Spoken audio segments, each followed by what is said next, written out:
ثابته عنده ناس سجلوا. الهجمه المرتده اللي اتكلم عليها كابتن مجدي فعلا هذه يعاني منها اغلب فرق العالم. عشان اخلص بسرعه، هذه بوجود الفريق مهاجم مستحوذ، المدافعين يكون عندهم بينهم لاعب مهاجم مثلا، يجب على المدافعين انه ما يتفرجوا زينا، يتفرجوا على الهجمه حقت فريقهم، لازم يتابعوا اللاعب هذا حتى لما تتلعب الكوره بسرعه لهذا اللاعب يكون مراقب. هي اللي بيحصل ايش؟ اللاعبين المدافعين يركزوا في الهجمه مع بفريقهم ويتركوا اللاعب هذا، فتحدث الخطوره. اتمنى من النصر انه يقضي على هذا، وفعلا النصر مؤهل جدا للفوز في المباراه، فاز في اقوى فريق في مجموعته بيرسبوليس في ارضه، وبالتالي النصر لن يترك هذه المباراه. ابو عبد العزيز.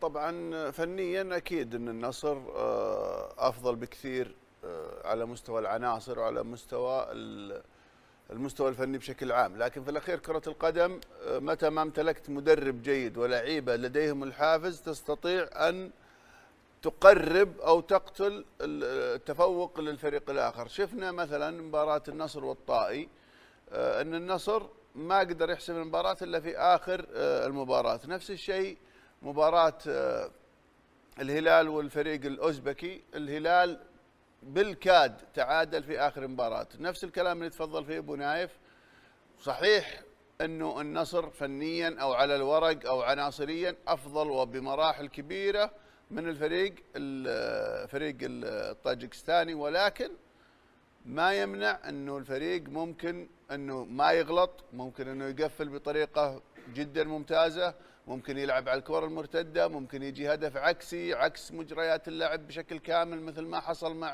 في مباراة الهلال. فرق طاجكستان، أوزبكستان، إيران، الفرق هذه تلعب معك على خطأك أنت وعلى أنه ما يجي فيها هدف. هذه الحل دائما عندها باختلاف كل المواسم اللي لعبنا معها. الأندية السعودية لما تلعب مع المنطقة هذه من آسيا تلعب بنفس هذه الطريقة، نحن نحاول ما نغلط، نحاول ما يتسجل فينا هدف إلا الفريق الثاني، الفريق السعودي يغلط أو من كرة ثابتة، من كورنر، من فاول، نسجل هدف أو نطلع بأقل الأضرار 1-0. أنا بأمانة النصر طبعا يقع في المجموعة الأصعب في الغرب. أنت تتكلم عن الدحيل، تتكلم عن الفريق الطاجكستاني، تتكلم عن فريق الإيراني، كلها فرق قوية صراحة، ولكن فوزه على الفريق الإيراني في إيران جعله يقطع مسافة كبيرة جدا لأن يتصدر هذه المجموعة. الشيء بالشيء يذكر، الحمد لله على سلامة الفريق النصراوي من سوء أرضية الملاعب في إيران، هو ملعب من أفضل الملاعب على المستوى الأرضي. نقول أن الفريق الطاجكستاني سيلعب بنفس أسلوب الأندية الإيرانية والأندية الأوزبكية، أن احنا ما نحاول نغلط، نحاول نغلط الخصم. فنيا النصر أكثر بكثير فارق، ولكن متى ما تأخر الهدف بيكون فيه أزمة في النصر. ممكن المباراة تكون سهلة جدا للنصر إذا قدر في أول نص ساعة أنه يحسمها بهدف أو هدفين بتكون سهلة، لكن كل ما تأخر هدف النصر كل ما تصعبت على النصر، وكان فيه فرصة للفريق الطاجكستاني أنه يطلع بنتيجة إيجابية. فنية شاسعة بين النصر الأوزبكي، لكن هي المشكلة فعلا مثل ما ذكروا الأخوان أنه الأندية الأوزبكية بالتحديد أندية يعني صبورة جدا، يعني أندية تصبر أثناء المباراة بشكل كبير. هي داخلة بتكتيك معين وبهدف معين ما يتغير، حتى لو يعني حاولت انك تسجل في وقت مبكر، سجل النصر في وقت مبكر، تجد ان الفريق الخصم ما راح يغير اسلوبه ابدا، يستمر طول المباراه على نفس الصبر، ما راح يفتح الملعب، تمام، نفس الصبر، نفس يعني التركيز على الاخطاء مثلا النصراويه او التركيز على اخطاء الخصم والاستفاده منها، يمكن حتى لو في الدقيقه الاخيره لاحراز هدف التعادل. عنده هدف ما يتغير اثناء مجريات اللقاء، فيعني ما ينفع معه مثلا اسلوب انك تقول انه اسجل هدف مبكر راح يفتح لي اللعب وراح يسهل لي المباراه. هذا الكلام ايضا يعني يمكن ما ينطبق على الانديه الاوزبكيه. انا اعتقد انه النصر او الانديه السعوديه في مواجهه مثل هالانديه يعني اللي عندها فعلا صبر كبير، عندها هدف معين، انت ايضا تحتاج تقابلها بنفس يمكن الطريقه. الفوارق الفنيه بالتاكيد انها تميل لصالحك، لكن ايضا لابد انك تملك نفس الصبر، ما تستعجل الهدف، تمتلك نفس التركيز على الهدف اللي انت يعني تريد تحقيقه، انك تكسب هالنقاط الثلاث. قد تكسبها يعني في شوط المباراة الأول، في شوط المباراة الثاني، ما تكون مستعجل أيضا على تحقيق مثلا هدف أو تحقيق الانتصار، ما راح تكون ذا الأمور يمكن موجودة. أعتقد أنك لابد أنه يكون تعاملك تعامل خاص إذا واجهت الأندية الأوزبكية، لابد أنه فعلا هالصبر يكون موجود. هاتف Honor X9B الجديد كلياً، شاشة متينة مقاومة للسقوط من Honor، مع حماية متكاملة 360 درجة، شحن من مرة واحدة، استخدام جودة الملعب انه ما تكون فيه اصابات، بالعكس بل ان فيه جماهير كثير واعلاميين كثير قالوا لو يستغني عن القوة اللي عنده بحيث انه ما يخسر اللاعبين بسبب ارضية الملعب، فذلك كان الانتصار اكثر من رائع وبهدفين الى شيء وصدارة مجموعة. الان يبي يلعب طبعا قدام استقلال دوشنبه الطاجكستي، هذا متصدر الدوري، لاعب 17 مباراة تقريبا، بيلعب مع النصر وهو مرتاح 12 يوم، وهذه نقطة مهمة. الفريق الاستقلال هذا لعب مع الدحيل وتعادلوا 0-0، يلعب بطريقة 5-3-2. احنا شفنا الفرق هذه اللي هي الطاجكستاني او الاوزبكي او كلها فرق يعني هي ما تجي تبغى تفوز عليك، لا هي تنتظر الغلطة، هي جالسة تلعب معك عشان تنتظر الغلطة عشان تسجل هدف. إذا والله ما سويت أنت ولا غلطة ممكن هي إذا جابت التعادل خلاص تعتبر أنها منتصرة. وشفنا أحد أمثلتها مثلا أمام نادي الهلال، المباراة كلها أصلا هم مستسلمين، بس وظيفتهم كيف ما تسجل هدف فيك، من غلطة واحدة تحقق لهم اللي هم يبغونه. بالتأكيد أنهم عندهم أكثر من لاعب، عندهم مثلا عندهم اللاعب سيباي من كوت ديفوار، هذا راس حربة يعني أكثر من رائع. عندهم مثلا المدافع الأرمني والجهة اليسار عندهم برضه فيها قوة. نجي على نادي النصر، احنا شفنا تصاريح المدرب الأخير قاعد يتكلم بوجود بدأ يتكلم عن الإرهاق، هو بدأ يحس أن الوضع، وهو الآن صار يتكلم. حتى لو شفت أنت الجدول اللي عنده ترى مو هو لوحده، جميع الأندية تقريبا المشاركة في بطولة آسيا تلاقي عنده مثلا هو لاعب تقريبا يمكن 6 مباريات، بعد المباراة مع الفريق الإيراني 48، بعدين لعب مع الأهلي، بعدين 48 بعدين لعب مع أحد، بعدين 72 بعدين راح للطائي، بعدين 48 بيلعب مع الاستقلال، بعدين 72 بيلعب مع أبها، وبعدين كلها فيها سفر. نفس الحكاية لما نتكلم عن النادي الأهلي. الحين اللي بتكلم عنه أنا أستغرب، أنا مثلا المدرب يقول الإرهاق، وكأنه هو وضع أمام أمر واقع، يعني قالوا له العب في هالمباريات واحنا ترى ما اجتمعنا معك. معناها ان الكلام اللي قاعد يقوله رئيس نادي النصر او اي احد يشكي من الارهاق انه ما حد اجتمع معه وانه وضع له الجدول هذا. طيب انا بروح لاحتمال انه فعلا الكلام هذا صحيح، بسبب ايش؟ بسبب بدايه الدوري. لما تكلموا بعد بدايه الدوري هو ونادي الهلال قالوا اجلوا لنا على الاقل بدايه الدوري، لان احنا تونا جاي من البطوله العربيه ما في فرق. وش كان التبرير؟ النقل التلفزيوني. طب ارجع مره ثانيه اقول النقل التلفزيوني في بدايه الدوري والنقل التلفزيوني في 19 و21 اكتوبر ما صار في نقل تلفزيوني، لما ابعدوا اخروا بدايه ايش؟ بدايه استمرار الدوري. كانت نور من 19 الى 21، خلوها من 20 الى 21. طب وين النقل الدوري اللي مبررين بالبدايه؟ وانت حتى حاطها لكي تستفيد الانديه من لاعبينها. طيب في البدايه ما كان فيه استفاده للانديه باللي قاعد هذا يصير. على العموم انت الان كنادي النصر انا اتوقع ان استراتيجيته اني لازم اخلص على الاقل البطوله الاسيويه باجمع اكبر عدد من النقاط، علشان في الضغط في الاشهر الجايه اصير ابدا في طريقه التدوير. ذاك اريح لاعبين واخلي لاعبين يلعبوا، انه ما حد يجتمع معه وانه وضع له الجدول هذا. طيب انا بروح لاحتمال انه فعلا الكلام هذا صحيح، بسبب ايش؟ بسبب بدايه الدوري. لما تكلموا بعد بدايه الدوري هو ونادي الهلال قالوا اجلوا لنا على الاقل بدايه الدوري، لان احنا تونا جاي من البطوله العربيه ما في فرق. وش كان التبرير؟ النقل التلفزيوني. النقل التلفزيوني. طب ارجع مره ثانيه اقول النقل التلفزيوني في بدايه الدوري والنقل التلفزيوني في 19 و21 اكتوبر ما صار في نقل تلفزيوني لما ابعدوا واخروا بدايه ايش؟ بدايه استمرار الدوري. كانت نور من 19 الى 21 خلوهم من 20 الى 21. طيب وين النقل الدوري اللي مبررين من البدايه؟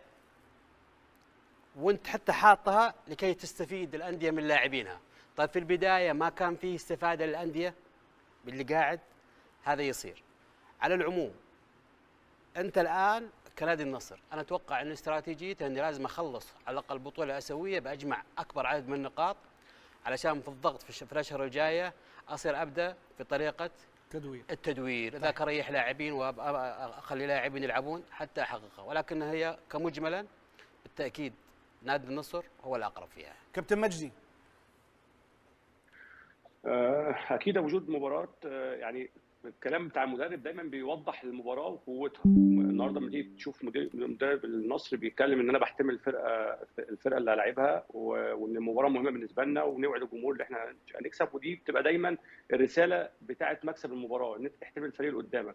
النصر اداء زيه اداء الفرق الاوروبيه بالظبط، بيلعب كره هجوميه قويه جدا سواء الاطراف وسط الملعب من العمق، عنده لعيبه بتستحوذ كويس جدا على الكوره، عنده شراسه في وسط الملعب، عنده لعيبه فينيشر بتخلص على الجون كويس جدا، وارقامه كلها بتقول ان هو في تصاعد كبير جدا.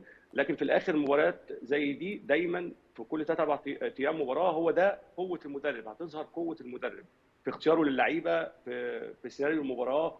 يعني لو من فريق النصر لازم كاسترو اقول للعيبه بتاعتي لازم نخلص المباراه دي في اول ثلث ساعه نص ساعه نكون على الاقل 2-0 عشان اعرف اعمل روتيشن واغير اللعيبه، ولان انا عندي كمان ماتش يوم الجمعه ثاني في الدوري.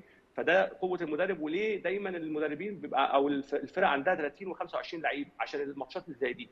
فانت لازم كمدرب طبعا الضغط وكل حاجه، لكن انت عندك كل الامكانيات، عندك استشفاء، عندك سفر يعني سفر بامكانيات كبيره، عندك فريق كبير، عندك كل حاجه متاحه ليك.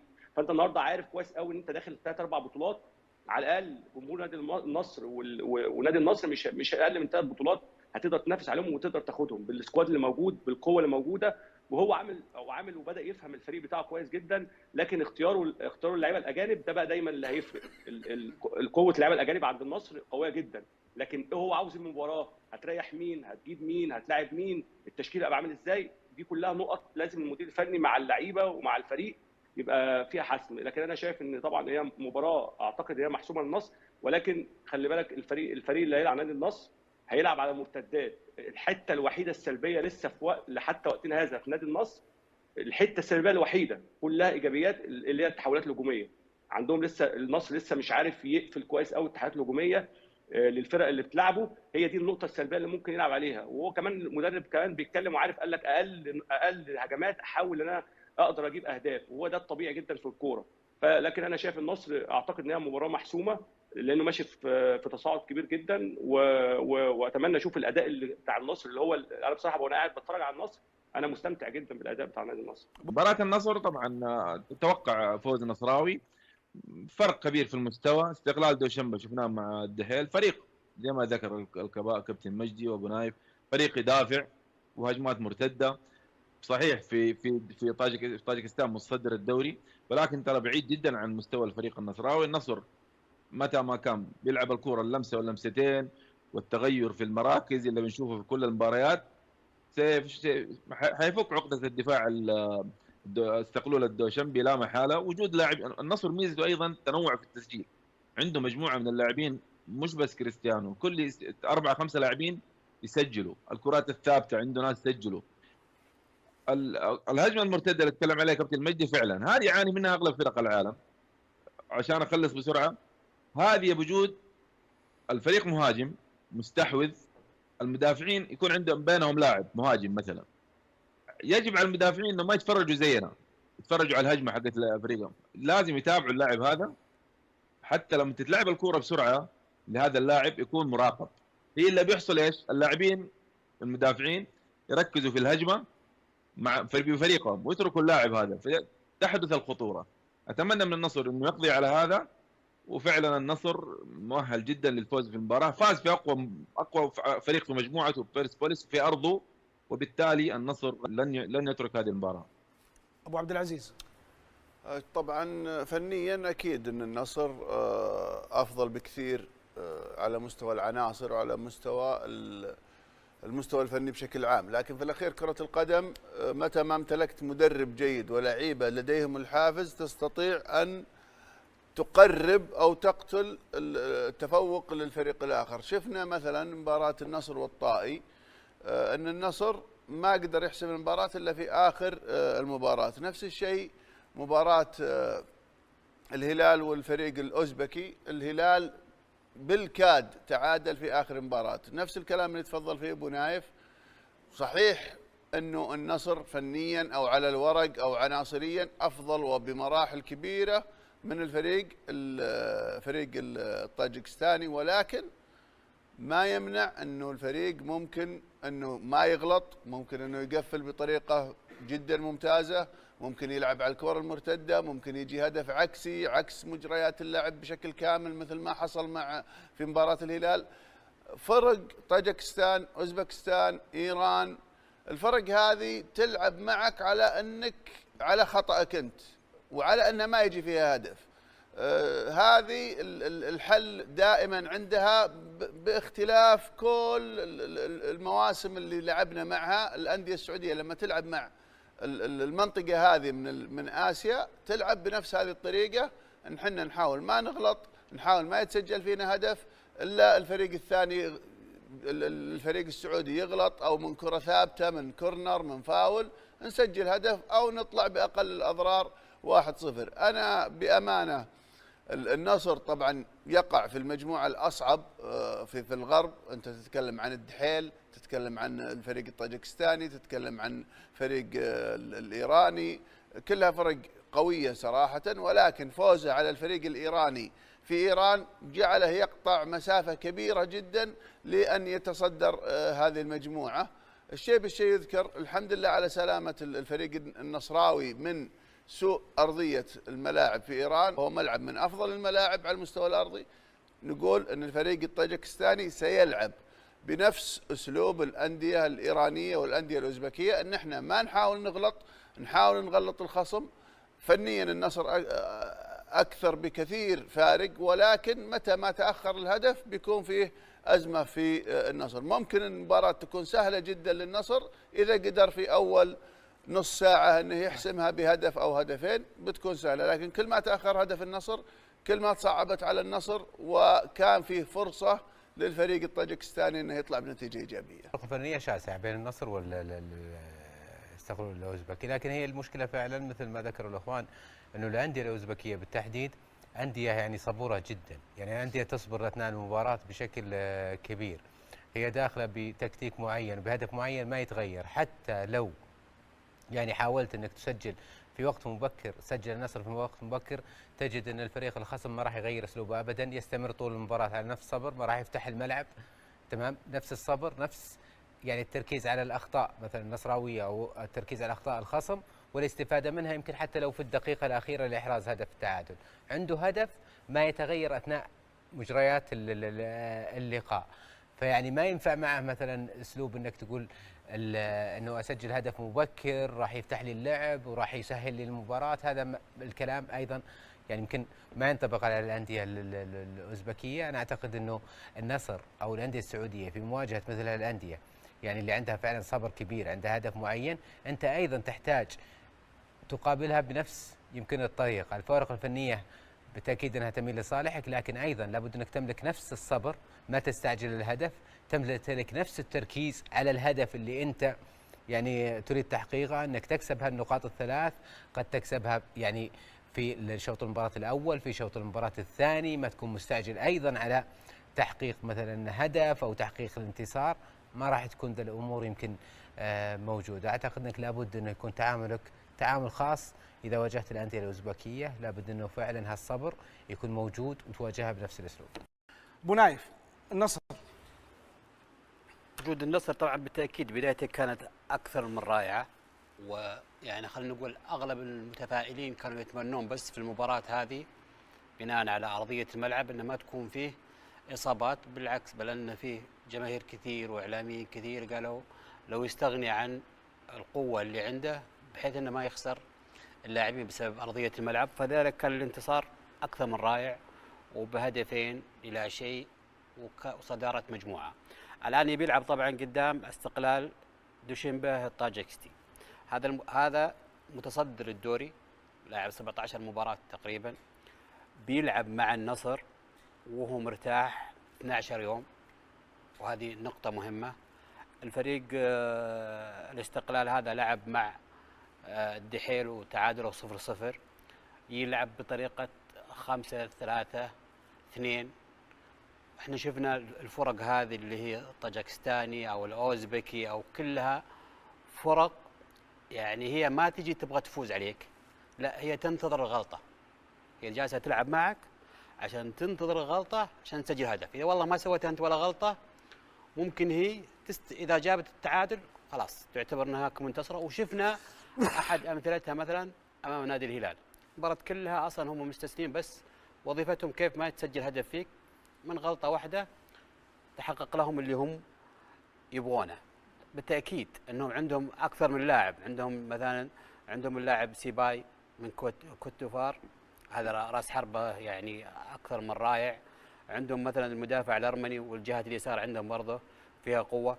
نجي على نادي النصر، احنا شفنا تصاريح المدرب الاخير قاعد يتكلم بوجود عن، بدا يتكلم عن الارهاق، هو احس بدا يحس ان الوضع، وهو الان صار يتكلم. حتى لو شفت انت الجدول اللي عنده ترى مو هو لوحده، جميع الانديه تقريبا المشاركه في بطولات اسيا تلاقي عنده مثلا هو لاعب تقريبا يمكن 6 مباريات، بعد المباراه مع الفريق الايراني 48 بعدين لعب مع الاهلي، بعدين 48 بعدين لعب مع احد، بعدين 72 بعدين راح للطائي، بعدين 48 بيلعب مع الاستقلال، بعدين 72 بيلعب مع ابها، وبعدين كلها فيها سفر.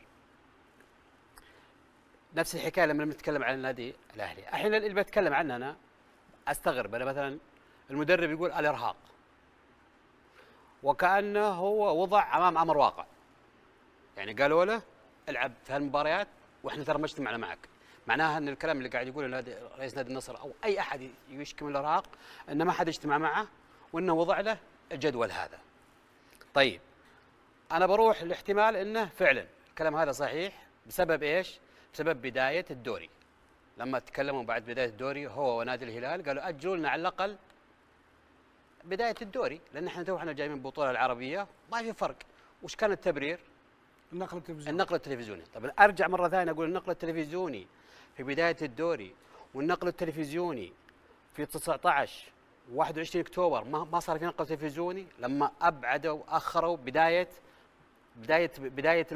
ايش؟ بدايه استمرار الدوري. كانت نور من 19 ل 21، خلوه من 20 ل 21. طيب وين النقل الدوري اللي مبررين بالبدايه؟ وانت حتى حاطها لكي تستفيد الانديه من لاعبينها. طيب في البدايه ما كان فيه استفاده للانديه باللي قاعد هذا يصير.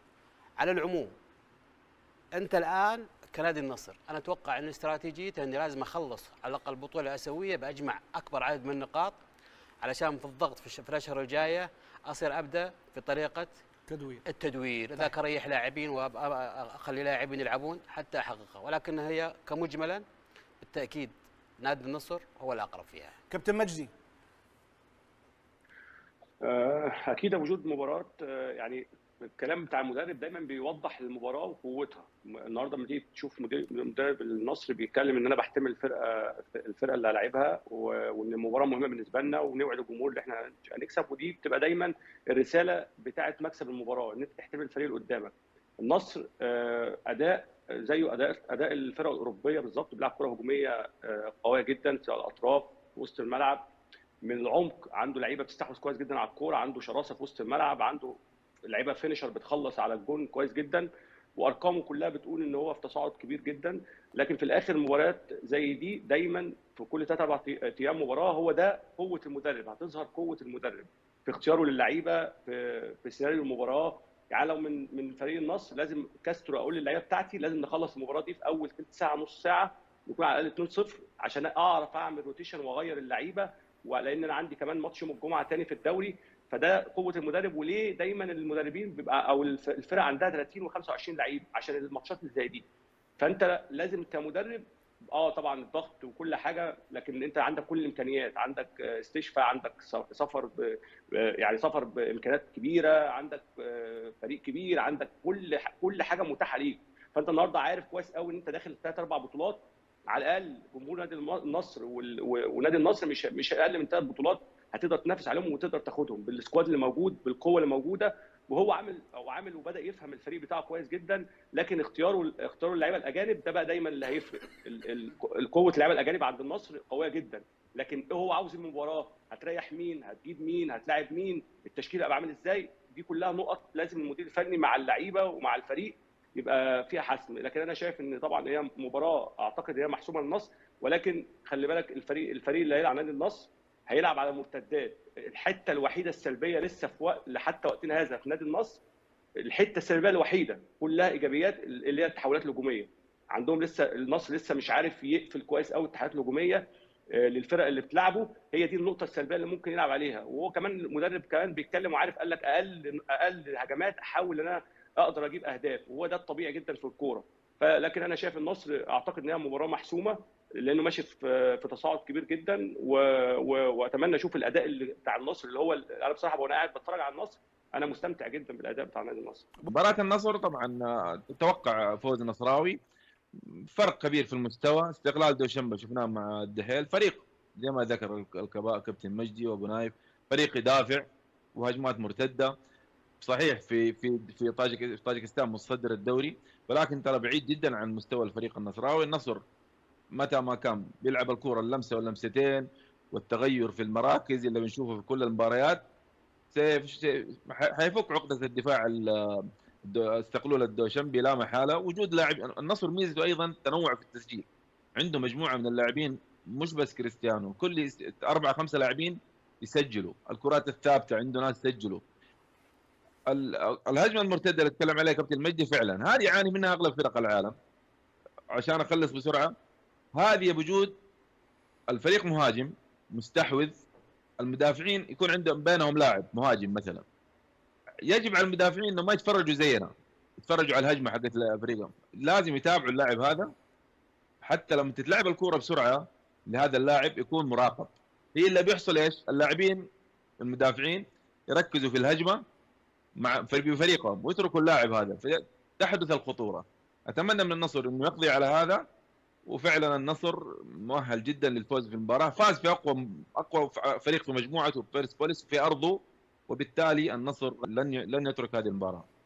ابو عبد العزيز، طبعا فنيا اكيد ان النصر افضل بكثير على مستوى العناصر وعلى المستوى الفني بشكل عام، لكن في الاخير كرة القدم متى ما امتلكت مدرب جيد ولاعيبه لديهم الحافز تستطيع ان تقرب او تقتل التفوق للفريق الاخر. شفنا مثلا مباراة النصر والطائي ان النصر ما قدر يحسم المباراة الا في اخر المباراة. نفس الشيء مباراة الهلال والفريق الاوزبكي، الهلال بالكاد تعادل في اخر مباراة. نفس الكلام اللي تفضل فيه ابو نايف، صحيح انه النصر فنيا او على الورق او عناصريا افضل وبمراحل كبيرة من الفريق الطاجكستاني، ولكن ما يمنع انه الفريق ممكن انه ما يغلط، ممكن انه يقفل بطريقة جدا ممتازة، ممكن يلعب على الكرة المرتدة، ممكن يجي هدف عكسي عكس مجريات اللعب بشكل كامل مثل ما حصل في مباراة الهلال. فرق طاجكستان، اوزبكستان، ايران، الفرق هذه تلعب معك على خطأك انت وعلى ان ما يجي فيها هدف. هذه الحل دائما عندها باختلاف كل المواسم اللي لعبنا معها. الأندية السعودية لما تلعب مع المنطقة هذه من آسيا تلعب بنفس هذه الطريقة، نحن نحاول ما نغلط، نحاول ما يتسجل فينا هدف إلا الفريق الثاني، الفريق السعودي يغلط أو من كرة ثابتة، من كورنر، من فاول، نسجل هدف أو نطلع بأقل الأضرار 1-0. أنا بأمانة النصر طبعا يقع في المجموعة الأصعب في الغرب. أنت تتكلم عن الدحيل، تتكلم عن الفريق الطاجكستاني، تتكلم عن فريق الإيراني، كلها فرق قوية صراحة. ولكن فوزه على الفريق الإيراني في إيران جعله يقطع مسافة كبيرة جدا لأن يتصدر هذه المجموعة. الشيء بالشيء يذكر، الحمد لله على سلامة الفريق النصراوي من سوء أرضية الملاعب في إيران. هو ملعب من أفضل الملاعب على المستوى الأرضي. نقول أن الفريق الطاجكستاني سيلعب بنفس أسلوب الأندية الإيرانية والأندية الأوزبكية، أن احنا ما نحاول نغلط، نحاول نغلط الخصم. فنيا النصر أكثر بكثير فارق، ولكن متى ما تأخر الهدف بيكون فيه أزمة في النصر. ممكن المباراة تكون سهلة جدا للنصر إذا قدر في أول نص ساعة أنه يحسمها بهدف أو هدفين، بتكون سهلة. لكن كل ما تأخر هدف النصر كل ما تصعبت على النصر، وكان فيه فرصة للفريق الطاجكستاني أنه يطلع بنتيجة إيجابية. فنية شاسعة بين النصر الأوزبكي، لكن هي المشكلة فعلا مثل ما ذكروا الأخوان أنه الأندية الأوزبكية بالتحديد أندية يعني صبورة جدا، يعني أندية تصبر أثناء المباراة بشكل كبير. هي داخلة بتكتيك معين بهدف معين ما يتغير، حتى لو يعني حاولت أنك تسجل في وقت مبكر، سجل النصر في وقت مبكر، تجد أن الفريق الخصم ما راح يغير أسلوبه أبدا، يستمر طول المباراة على نفس الصبر، ما راح يفتح الملعب، تمام، نفس الصبر، نفس يعني التركيز على الأخطاء مثلا النصراوية أو التركيز على أخطاء الخصم والاستفادة منها، يمكن حتى لو في الدقيقة الأخيرة لإحراز هدف التعادل. عنده هدف ما يتغير أثناء مجريات اللقاء، فيعني ما ينفع معه مثلا أسلوب أنك تقول أنه أسجل هدف مبكر راح يفتح لي اللعب وراح يسهل لي المباراة. هذا الكلام أيضا يعني يمكن ما ينطبق على الأندية الأوزبكية. أنا أعتقد أنه النصر أو الأندية السعودية في مواجهة مثل الأندية يعني اللي عندها فعلا صبر كبير، عندها هدف معين، أنت أيضا تحتاج تقابلها بنفس يمكن الطريقة. الفوارق الفنية بالتأكيد أنها تميل لصالحك، لكن أيضا لابد أنك تملك نفس الصبر، ما تستعجل الهدف، تملك نفس التركيز على الهدف اللي أنت يعني تريد تحقيقه، أنك تكسب هالنقاط الثلاث.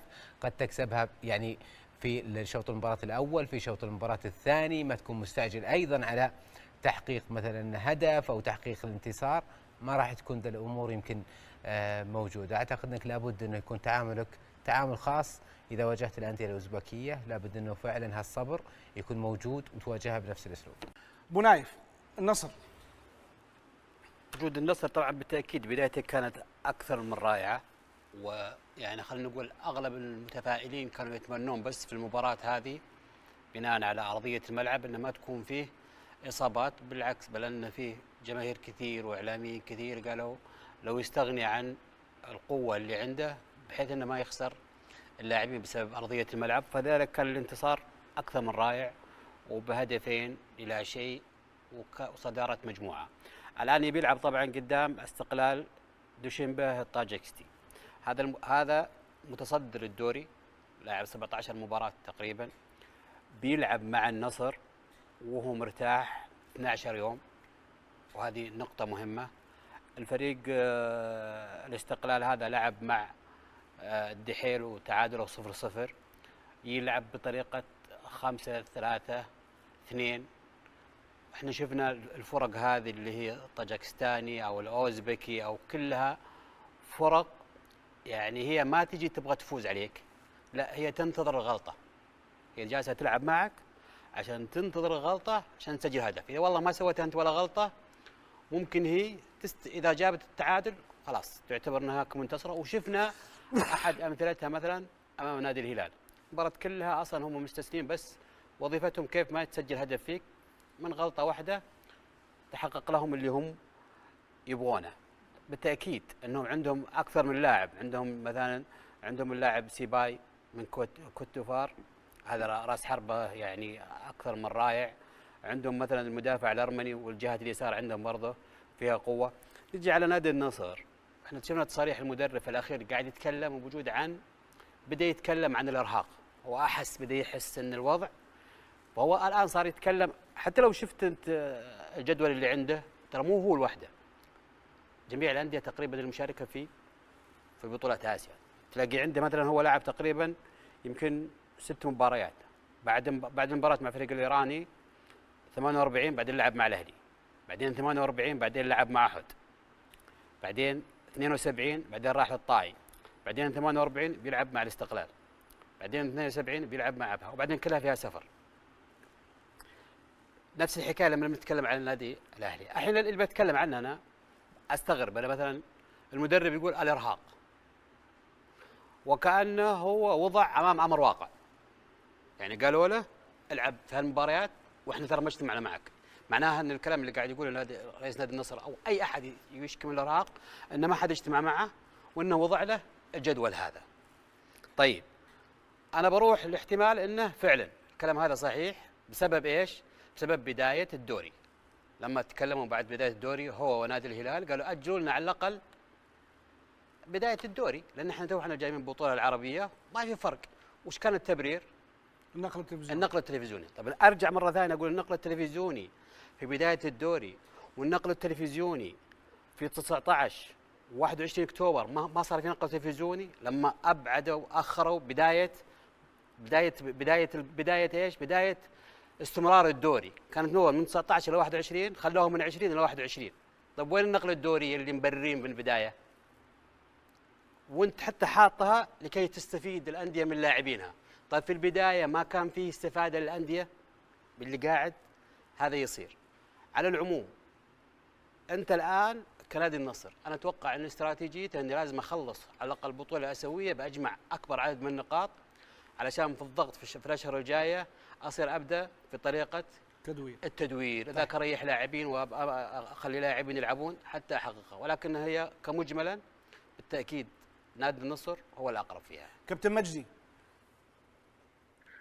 اكيد وجود مباراه يعني الكلام بتاع المدرب دايما بيوضح المباراه وقوتها. النهارده لما تيجي تشوف مدرب النصر بيتكلم ان انا بحتمل الفرقه اللي هلاعبها وان المباراه مهمه بالنسبه لنا ونوعد الجمهور ان احنا هنكسب. ودي بتبقى دايما الرساله بتاعه مكسب المباراه ان انت تحتمل الفريق اللي قدامك.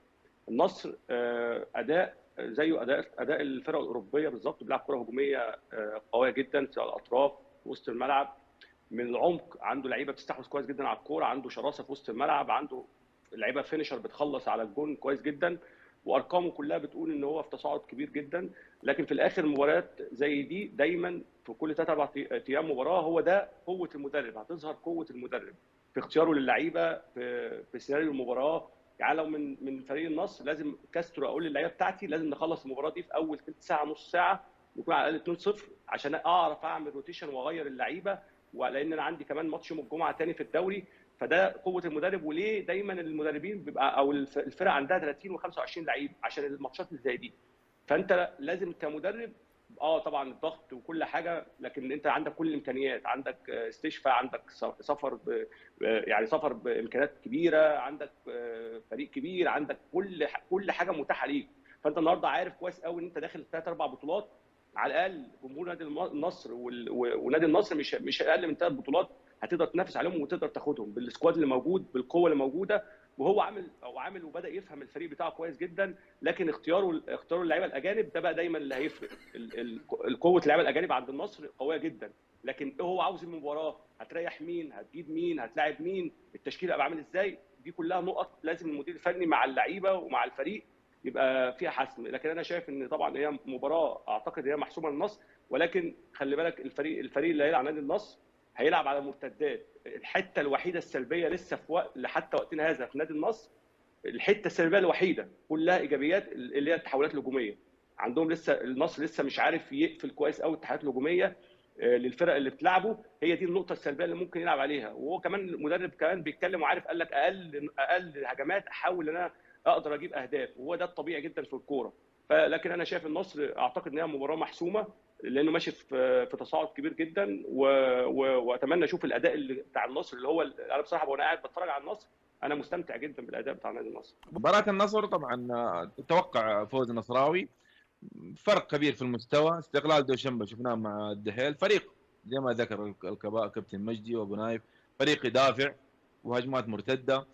صحيح في طاجكستان متصدر الدوري، ولكن ترى بعيد جدا عن مستوى الفريق النصراوي. النصر متى ما كان بيلعب الكوره اللمسه واللمستين والتغير في المراكز اللي بنشوفه في كل المباريات حيفك عقده الدفاع استقلول الدوشنبي لا محاله. وجود لاعب النصر ميزته ايضا تنوع في التسجيل، عنده مجموعه من اللاعبين مش بس كريستيانو، كل 4-5 لاعبين يسجلوا الكرات الثابته. بالضبط، هي فرصه من ايضا يعني اعطاها لجنه المسابقات بالنسبه للدوري السعودي باعطاء المساحه والمجال لكل المشاهدين بمشاهده كل المباريات على الاقل. دوري سعودي دوري مثير، هناك جمهور، هناك مشاهده كبيره، لكن ايضا كاس العالم بما انه هي الان موجوده في المملكه العربيه السعوديه فهي فرصه للجميع، واعتقد كان نجاح باهر بالنسبه للمملكه ولكل المنظمين والمسؤولين عن البطوله، وشفنا اداء عالي من كل الفرق اللي موجوده. وهكذا اذا الحزم يعاني اليوم، يبحث من دون شك على الفوز وذلك بكل الوسائل. طبعا الحزم يعاني كثيرا مع المدرب كريم، وفعلا تحسن، ولكن ليس ذلك التحسن الكبير بالنسبه لفريق الحزم. يحتاج ل3 نقاط. اعتقد انه اي تفريط في اي نقطه في المباراه المقبله اعتقد انه بيكون خطوره على الحزم، لذلك يحتاج 3 نقاط في مباراه اليوم. سنذهب إلى تقرير خاص إذا بهذه الجولة التي فيها كثير من المنافسة والتنافس، من يكون مع ال4 الأوائل ومن يبقى في هذا الدوري ومن ينزل أيضا.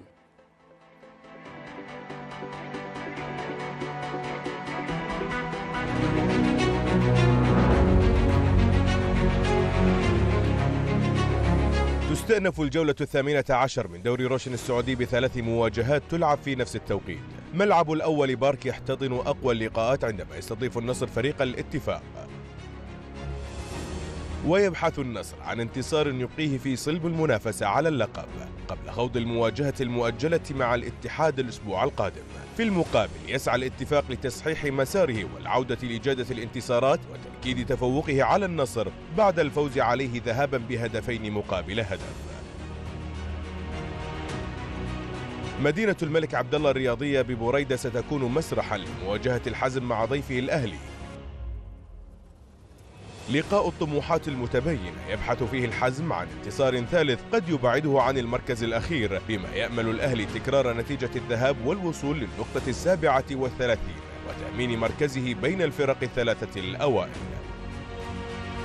وفي نجران تستضيف مدينة الأمير هذلول بن عبد العزيز الرياضية لقاء الأخدود والشباب، فريق الأخدود القادم من انتصار في الجولة الماضية على حساب ضيفه الطائي. ما نغلط، نحاول ما يتسجل فينا هدف إلا الفريق الثاني، الفريق السعودي يغلط أو من كرة ثابتة، من كورنر، من فاول، نسجل هدف أو نطلع بأقل الأضرار 1-0. أنا بأمانة النصر طبعا يقع في المجموعة الأصعب في الغرب. أنت تتكلم عن الدحيل، تتكلم عن الفريق الطاجكستاني، تتكلم عن فريق الإيراني، كلها فرق قوية صراحة، ولكن فوزه على الفريق الإيراني في إيران جعله يقطع مسافة كبيرة جدا لأن يتصدر هذه المجموعة.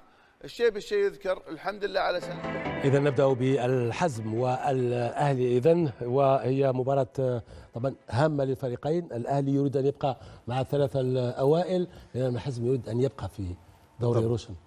إذا تكلمنا عن الأهلي فهو قوة ضاربة بالتسجيل، تكلمنا دائما عنه هذا الفريق يسجل بشتى الوسائل، أيضا يصل المرمى بشكل مستمر. التحولات الهجومية بالنسبة للفريق الأهلي عالية جدا، إحصائيات ممتازة بالدوري، لكن مشكلة الأهلي ما بعد ما قدم بالجولات ال4 3 فوز 12 نقطة، بعدها أصبح متأرجح، يفوز مباراة ويتعادل مباراة، يخسر مباراة ويرجع يفوز بنتيجة كبيرة، وهذا طبعا عوزة أيضا لضياع الفرص. دائما يجي بالمباراة يحافظ على المركز الثالث. نعم، هو محافظ على المركز الثالث، وقياسا بأنه عاد من الدرجة الأولى إلى دوري المحترفين. أعتقد هذا إنجاز كبير بالنسبة لفريق الأهلي.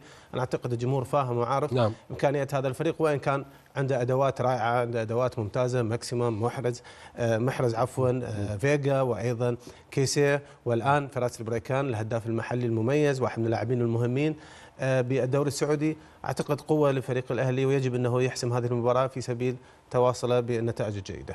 الجديد هو روني جورلي الإنجليزي الذي جاء به ليكون المدير. إذن هل هذا هو الوقت المناسب للتغيير؟ والله في تصوري هذه الإدارة هي من تعتقد أنه هذا التغيير يجب أن يكون متواجد، ولكن في تصوري أنه ضروري جدا أن يكون عندك مدير رياضي بهالخبرة لكي يكون يعمل بشكل جيد، وأيضا يكون في تغيير مناسب للفريق. فتصوري تواجده في هذه الفترة ممكن يكون متأخر قليلا، ولكن تصوري وجوده ضروري جدا يكون في النادي. لكن العودة دائما إلى المدرب، يعني هناك تشبث بالمدرب، عدم التفكير في إقالة المدرب رغم أن قيل الكثير، لكن صحيح. الآن يبدو أن المدرب له أيضا الكلمة الأولى، أيضا هو الذي يقول مثلا نتعاقد مع فلان أو لا نتعاقد وكم، يعني له كلمته المدرب. بالشكل العام دائما المدرب هو صاحب الخيارات، لذلك لما يخسر الفريق او الخيارات تكون سيئه او كان غير جيده تتحمل للمدرب حقيقه. فمساله وجود مدير رياضي هذه حاله صحيه بالنسبه لكل الفرق من اجل الخبرات ايضا والاستعانه ببعض الاراء المناسبه. اما على مستوى المدرب فتكلمنا عن يلسا كثير، كان في بعض الاوقات غير واضح مع هو كمدرب، ما كانت عنده لمسه. كنا نشوف في بعض الاوقات اللاعبين الخبره داخل الملعب هم من يتصرفون، هم من يتحكمون بالفريق برتم الفريق، لكن بالمباراه الاخيره حقيقه يجب انه نعترف انه بدات لمسته واضحه على الفريق، بدا يسيطر، بدات شخصيته ايضا تنفرض على اللاعبين. حتى النجوم بداوا يفرضوا نفسهم ايضا، بداوا يقدموا ما كان منتظرا منهم. السبب الاخضر انه دائما الفريق يحتاج لفتره، المدرب كذلك يحتاج فتره لكي ينسجم الفريق مع بعض، يعني من المستحيل انك انت تاتي بلاعبين من دوري اخر، تاتي في الدوري السعودي جنسيات اخرى بالضبط، ويكون هناك في انسجام في يوم وليله، هذا شيء مستحيل. ولكن اعتقد مع الايام مع فهم التكتيك المدرب وما يريد المدرب، اعتقد انه اللاعبين راح يؤدون اللي عليهم واكثر، لذلك احنا شاهدنا الان اللاعبين يقدمون مستويات افضل مما قدموه في بدايه الدوري.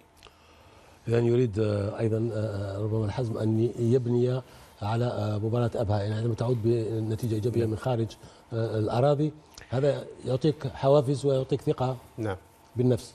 الحزم في مكان صعب جدا، مهدد بالهبوط حقيقة، وين كان يؤدي بعض المباريات بشكل جيد، هو ثاني أضعف خط دفاع حقيقة، استقبل يعني نتكلم عن 42 هدف صحيح.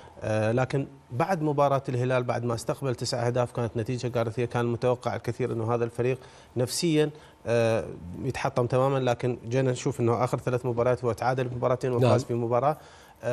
لا يزال هناك روح لفريق الحزم من أجل التخلص من هذا المركز، واحنا نشوف انه بعض الفرق الان ايضا مثل ابها مثل باقي الفرق اللي خلينا نقول المراكز الاخيره، ايضا الرائد قادر على انه الحزم لو حقق نتيجه ايجابيه او نتيجتين ممكن يتغير مركزه بالترتيب. هل هذه المباراه مع الاهلي جاءت في وقتها ايضا؟ ربما لو لعب مع فريق اقل مستوى من الاهلي قد يضمن فوز، لكن اليوم مباراه صعبه جدا على الحزم رغم انه يلعب على اراضيه. هي مباراة صعبة جدا، ولكن أنا بتكلم في شيء مهم زميلي الأخضر. نعم. أنا بتكلم عن إدارة نادي الحزم، أنا أتوقع أنه كل ما يحصل الآن للحزم أو في المواسم السابقة هو يتحملها الإدارة. بضرب لك مثال مثلا في فريق ضمك اللي في بداية أول موسم وثاني موسم عانى، بعد ذلك انظر إلى الآن ضمك أين مركزه، دائما يكون في السادس أو الخامس مفاجئ أو الخامس. لذلك الإدارة تعمل بشكل جيد في اختياراتها بشكل جيد سواء للمدربين أو حتى اللاعبين المحترفين، بعكس نادي الحزم اللي يعني وصل لدوري المحترفين كذا مرة ولكن نفس الأخطاء تتكرر سواء في التعاقدات مع المدربين أو حتى التعاقدات مع المحترفين. لذلك كان في تصور التعاقد مع كارينو هو قرار صائب ولكن جاء في وقت متأخر. كارينو يعرف كيف ينتشل اللاعبين من وضع السيء اللي هم عليه، ولكن أعتقد أن المباراة الصعبة أمام الأهلي في وضعه الآن الحالي اللي أعتقد الأهلي أصبح يقدم مستويات كبيرة وأيضا يسجل بشكل كبير جدا. سقوط أبها أمس بنتيجة ثقيلة بسبايا أيضا هذا أيضا يخدم كثيرا للحزم. أكيد أبها اللي لم يستفد لحد الآن من كل الأخطاء اللي حدثت بالمباراة الماضية، لكن أكيد مثل ما تكلمت لك أبها اليوم هو 48 هدف عليه، إذن هو أول فريق أو أكثر فريق دفاعيا كان سيء جدا. فالآن حزم أكيد يجب أنه يستفاد من نتائج الفرق الأخرى في سبيل أنه مثل ما قلت لك يحسن مركزه بالترتيب. نذهب إلى الشباب. إذن الشباب الذي يلعب مع الأخدود مباراة صعبة للشباب. شباب أنا لم أشاهد مباريات كثيرة لكن المباريات التي شاهدتها يلعب ولا يفوز، يعني تحس أنه فيه مشاكل في الفريق وفي مشاكل أيضا في تجسيد التفوق إلى أهداف. المشاكل الكبيرة في الشباب، يعني أعتقد حتى استديو تحليلي واحد لن يكفي الشباب حقه حتى نتكلم في مشاكل الشباب باختصار. هي مشاكل كبيرة ولكن أعتقد أنه مشكلة الشباب الرئيسية في تصوري في نظرتي هي مشاكل في غرفة الملابس. إذا تحسنت غرفة الملابس أعتقد أنه فريق الشباب راح يكون أفضل مما يقدم. لذلك أخذ احنا لما نتكلم عن عناصر الشباب ليست بأسوأ من عناصر الفرق الأخرى، عندهم الشيء اللي يقدرون يقدمون لهذا الشباب، ولكن في مشكلة كبيرة وأنا أعتقد المشكلة هي في غرفة الملابس اللي لم يحسنها أعتقد الإدارة، لذلك هو في مستوى دائما لا يستطيع أن خلي لاعبين يلعبوا، إنما حد اجتمع معه وإنه وضع له الجدول هذا. طيب أنا بروح لاحتمال إنه فعلا الكلام هذا صحيح بسبب إيش؟ بسبب بداية الدوري. لما تكلموا بعد بداية الدوري هو ونادي الهلال قالوا أجلوا لنا على الأقل بدايه الدوري، لان احنا تونا جاي من البطوله العربيه ما في فرق. وش كان التبرير؟ النقل التلفزيوني. النقل التلفزيوني. طب ارجع مره ثانيه اقول النقل التلفزيوني في بدايه الدوري والنقل التلفزيوني في 19 21 اكتوبر ما صار في نقل تلفزيوني، لما ابعدوا اخروا بدايه ايش؟ بدايه استمرار الدوري. كانت نور من 19 الى 21، خلوه من 20 الى 21. طيب وين النقل الدوري اللي مبررين من البدايه؟ ينتظرها الجمهور، وانت حتى حاطها لكي تستفيد الانديه من لاعبينها. طيب في البدايه ما كان فيه استفاده للانديه باللي قاعد، هذا يصير.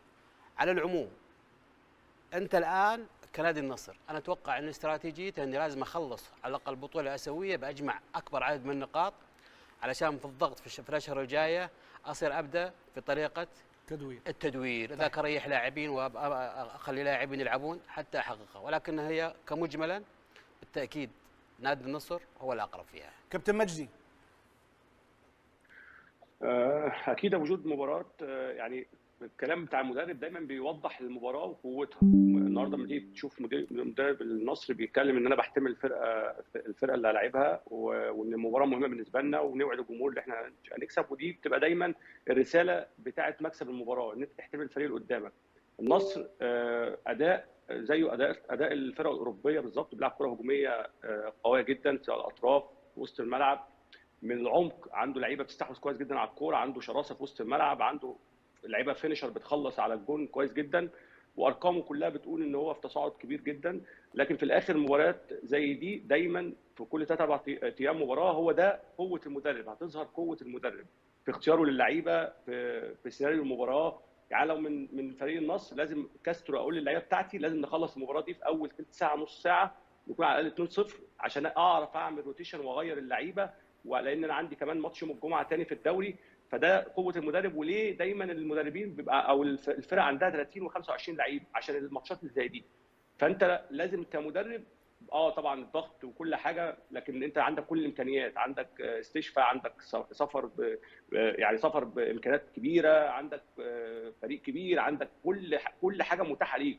فانت النهارده عارف كويس قوي ان انت داخل 3-4 بطولات على الاقل. جمهور نادي النصر ونادي النصر مش اقل من 3 بطولات هتقدر تنافس عليهم وتقدر تاخدهم بالسكواد اللي موجود، بالقوه اللي موجوده. وهو عامل وبدا يفهم الفريق بتاعه كويس جدا. لكن اختياره اللعيبه الاجانب ده بقى دايما اللي هيفرق. قوه اللعيبه الاجانب عند النصر قويه جدا، لكن هو عاوز المباراه هتريح مين، هتجيب مين، هتلاعب مين، التشكيل هيبقى عامل ازاي. دي كلها نقط لازم المدير الفني مع اللعيبه ومع الفريق يبقى فيها حسم. لكن انا شايف ان طبعا هي مباراه اعتقد هي محسومه للنصر، ولكن خلي بالك الفريق اللي هيلعب نادي النصر هيلعب على مرتدات. الحته الوحيده السلبيه لسه في حتى وقتنا هذا في نادي النصر، الحته السلبيه الوحيده كلها ايجابيات، اللي هي التحولات الهجوميه. عندهم لسه النصر لسه مش عارف يقفل كويس قوي التحولات الهجوميه للفرق اللي بتلعبه. هي دي النقطه السلبيه اللي ممكن يلعب عليها. وهو كمان المدرب كمان بيتكلم وعارف، قال لك اقل هجمات احاول ان انا اقدر اجيب اهداف، وهو ده الطبيعي جدا في الكوره.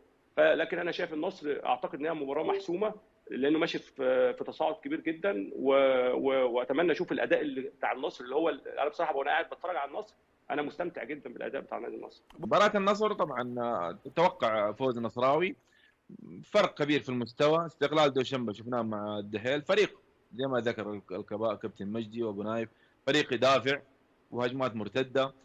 صحيح في طاجكستان متصدر الدوري، ولكن ترى بعيد جدا عن مستوى الفريق النصراوي. النصر متى ما كان بيلعب الكوره اللمسه واللمستين والتغير في المراكز اللي بنشوفه في كل المباريات، حيفك عقده الدفاع استقلول الدوشنبي لا محاله. وجود لاعب النصر ميزته ايضا تنوع في التسجيل، عنده مجموعه من اللاعبين، مش بس كريستيانو، كل 4-5 لاعبين يسجلوا الكرات الثابته، عنده ناس يسجلوا.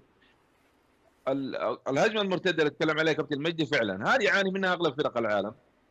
عشان اخلص بسرعه، هذه بوجود الفريق مهاجم مستحوذ، المدافعين يكون عندهم بينهم لاعب مهاجم مثلا، يجب على المدافعين انهم ما يتفرجوا زينا، يتفرجوا على الهجمه حقت فريقهم، لازم يتابعوا اللاعب هذا حتى لما تتلعب الكوره بسرعه لهذا اللاعب يكون مراقب.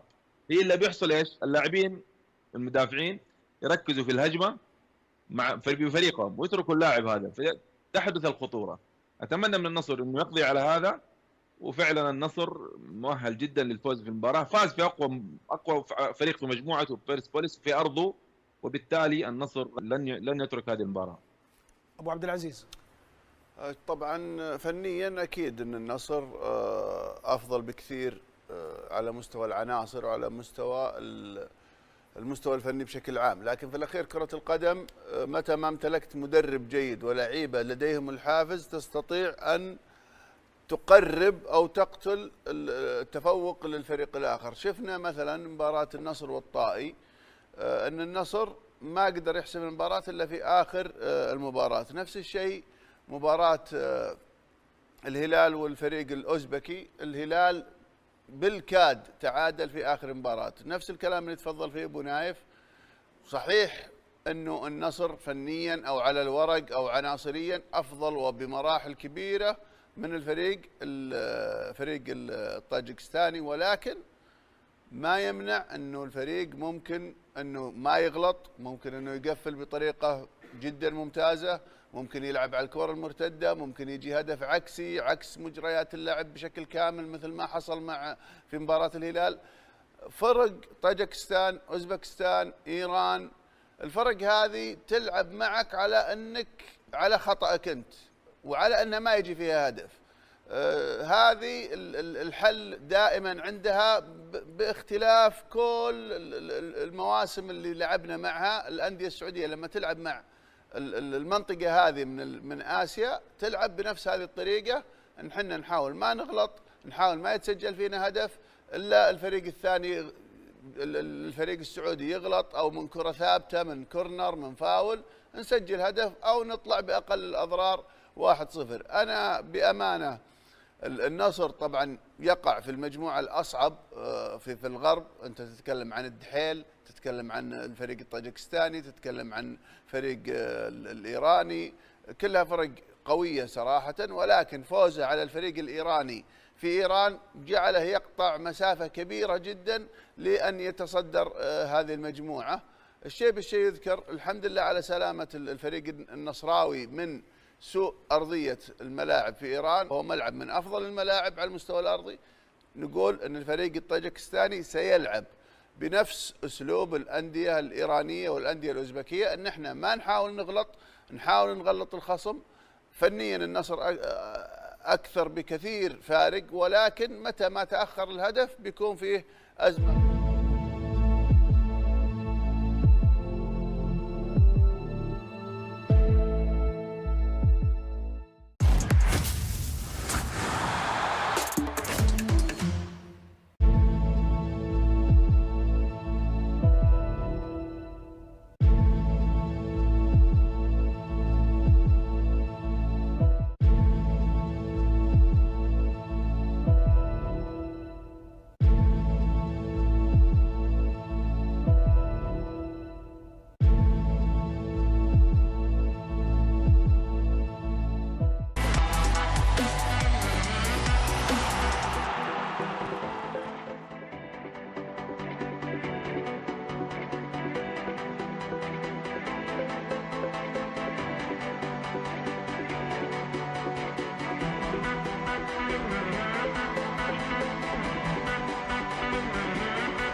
القمة الليلة إذن النصر يضيف ويستقبل فريق التعاون القوي، لكن التعاون الذي أيضا في بعض الأحيان يلعب ولا يحقق أهداف. كثير من الأندية تلعب ولا تسجل ولا تفوز، لكن النصر يلعب ويفوز ويمتع أيضا. النصر في تصوري بعد الهلال هو من اقوى الفرق اللي يلعب في دوري الروشن حاليا. اصبح النصر يختلف تماما عن الفرق الاخرى حقيقه، لا في التسجيل ولا حتى في الصناعه ولا حتى للامانه في المتعه، ولكن مشكله النصر الحقيقيه هي في استقبال الاهداف. وانا في تصوري يا زميلي الاخضر انه المشكله الحقيقيه في استقبال النصر للاهداف ليس في ضعف العناصر، ولكن في المنظومه نفسها، التنظيم نفسه في الفريق غير صحيح. الدليل على ذلك انه دائما النصر يستقبل اهداف من الكرات العرضيه بشكل سهل جدا، صحيح. وهذا ليس من سوء اللاعبين متكرر بالضبط، لذلك هو سوء التنظيم فقط من المدرب كاسترو. ما عدا ذلك اعتقد انه هجوميا وكذلك الوسط اعتقد انه فريق قوي جدا وفريق ثقيل جدا. النصر لا تامنه امام اي فريق، باستطاعته انه يسجل 4 5 اهداف، ولكن مشكلته انه يستقبل نفس العدد من الاهداف. صراع بين كريستيانو ومتروفيتش على التهديف، التحق به ب 16 هدف اليوم، هذا ربما تحفيز لكريستيانو. اعتقد رونالدو لاعب كبير وهو يحب هذه التحديات، لما يصل مرحله انه هناك منافسه اعتقد هو دائما ينتصر. لاعب كبير بهذا العمر حقيقه يقدم شيء قد يكون هو يبقى للتاريخ قدوه للجميع، قدوه للجميع حقيقه بهذا العمر بهذه الامكانيه، باقي محافظ على جسده، على فكره يلعب بشكل مستمر بهذا العمر بهذه كميه المباريات، دوري ابطال ويفرح كانه يلعب اول مباراه، وكانه دائما يسجل بنفس الطريقه. هذا العنفوان اللي موجود عند رونالدو حقيقه هو يخدم الفريق، هو عاكس شخصيته ترى على الفريق. الفريق جميعا حاب انه يسجل دائما رونالدو، يحتفل مع رونالدو بشكل مختلف عن باقي اللاعبين. هل الفريق ايضا يعاني في الدفاع؟ يعني نعم، احنا خسر 3 مباريات. تكلمنا عن النصر ومعاناته الدفاعيه، حقيقه عنده مشاكل خاصه بالخط الخلفي بشكل كبير، في عمق الدفاع، بالتمركز، ايضا بالمراقبه، عمليه اي فريق يستعمل عليه الضغط بشكل مستمر يخطئ كثيرا، وهذا ما شفناه امام الهلال. ليس هناك انسجام في المحور. بالضبط، هذا المحور بعض الناس يتكلم عن موضوع اللغه والتواصل، وانا اشوف هذا غير كرة القدم هي اللغة. تغيرت كرة القدم مفهومة، لكن هو قد يكون الاسلوب الهجومي لفريق النصر رغبته دائما بالتسجيل. يمكن احنا اذا شفنا بالموسم الماضي فريق النصر كل الدوري ب 30 مباراة تقريبا سجل 63 هدف، لكن اليوم احنا بالمرحلة الأولى فريق النصر مسجل 43 هدف. تلقى أهداف كثيرة، ولكن تلقى أهداف كثيرة، ربما هو أضعف من التعاون. نعم، هو تلقى اهداف كثيره 19 وتعاون تلقى كل مباراه على فكره. هو التعاون افضل من فتره طويله لم يخرج ب3 مباريات متتاليه بكلين شيت، وهذه طبعا مشكله كثيره. حتى عمليه الثقه لحارس المرمى وايضا خط الدفاع دائما مشكله، دائما الذهاب الى مرمى النصر سهل الوصول، وبنفس الوقت ممكن تسجل باي طريقه ممكن، لذلك عليه النصر بالمرة المقبله انه يحسن من اداء الدفاعي. التشكيله بالنسبه لفريق النصر طبعا ليس هناك تغييرات كثيره في المباريات الماضيه، نحن الان دخلنا الجوله الثانيه. هو فقط اعتقد انه التغيير هو تلس مكان ايمن يحيى عاد من الاصابه، ما عدا ذلك التشكيله هي نفسها، وهذه دائما الفرق الكبيره ما تتعب في تشكيلتها، هي تكون متواجد دائما نفس التشكيله، لذلك التغيير باستمرار غير مجدي لاي فريق. انا في تصوري فريق النصر فريق قوي مثل ما قلت لك من الوسط الى الهجوم. المشكله الحقيقيه في فريق النصر مثل ما تكلمت اخوي الاخضر هي مشكله في المحاوره. بروزوفيتش وكذلك فوفانا ليسوا محاوره رقم 6، ولكن هم محاوره للامام.